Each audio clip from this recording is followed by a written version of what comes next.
Oh, it was like the greatest thing ever. I don't know what could ever top Bella ever. She's just my favorite. I can't wait for Kind of Kindness. I'm so excited for that to come out too. What is it about Yorgos for you that just keeps you wanting to work with him? I think we get along really well. We have really understand each other despite being like totally different in personalities. And I just really admire and respect him as a filmmaker and as a person. I mean, I love his work so much, and in working with him, I trust him that he can really be the captain of the ship and knows what he wants and knows when we're done and we don't have to do more takes and knows when it needs to shift. And it's really simple for us to talk about that. So that's like a dream for an actor, to not feel like you have to step in and be like sort of on your, or be like, no, I'm not, oh no, I don't want to do it like that because you're going to use that take. I know you will. And like that kind of feeling of sort of self-protectiveness as an actor is necessary a lot of the time, and it's understandable. But with him, I just feel like I get to go like, okay, here we go. I get to be totally free. We figure it out. I can experiment. I can see what works, what doesn't. We can talk about everything. And I don't know. It's just great. I was reading one of the interviews with you two, and he has such like a blasé attitude about nudity. Yeah. And I wonder if you kind of share that. I mean, it comes through in the movies, obviously. I wonder if you think that, because I love that he was like bemoaning everyone being so prudish. Yeah, I mean, I don't know that I'm blasé about nudity. I definitely have, I know that.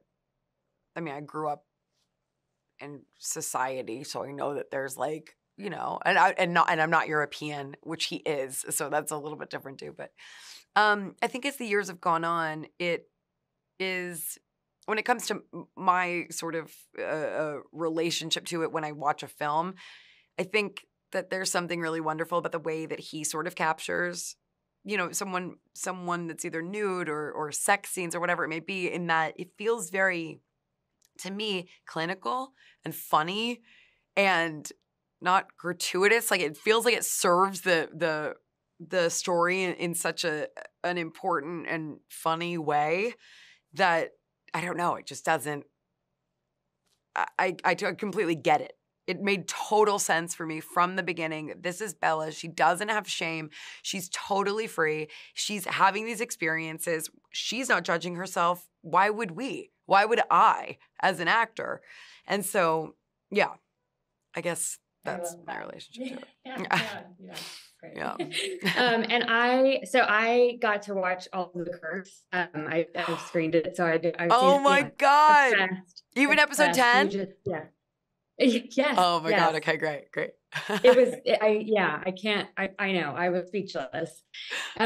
So it's interesting because to me, I mean, obviously you shot these at different times and everything, but it's funny that they're coming out because I do see a through line in these two projects of yours. And I wonder if you kind of have made that connection. What is it? Maybe. Well, I want to know your through line. Absurdism. But like also still like earnestness in that, like it doesn't have to be one or the other.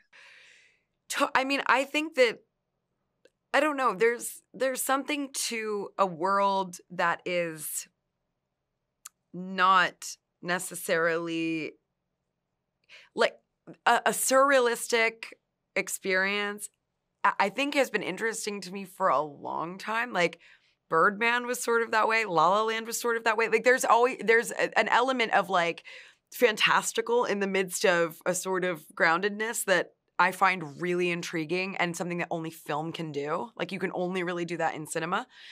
So it's a great use of the medium, and I find it really fun to be in that kind of experience and those worlds and the way that they're sort of presented. So I don't know. Yeah. And The Curse, yeah, definitely does live in that world too. I love that. And they're kicking me off, but I did want to ask you really quick, Emma, if because I was thinking about you being an EP on that show. And I wondered if you've ever thought about directing. Hell no. Nope. Really? No.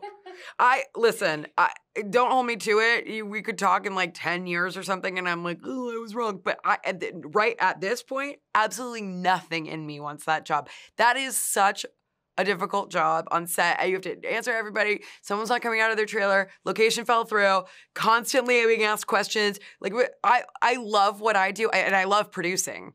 Being a producer feels like a great combination of like I can act and I can also like help kind of curate the experience for people and find the right people that work together and help to problem solve. But my God, to be the captain of the ship does not sound fun to me.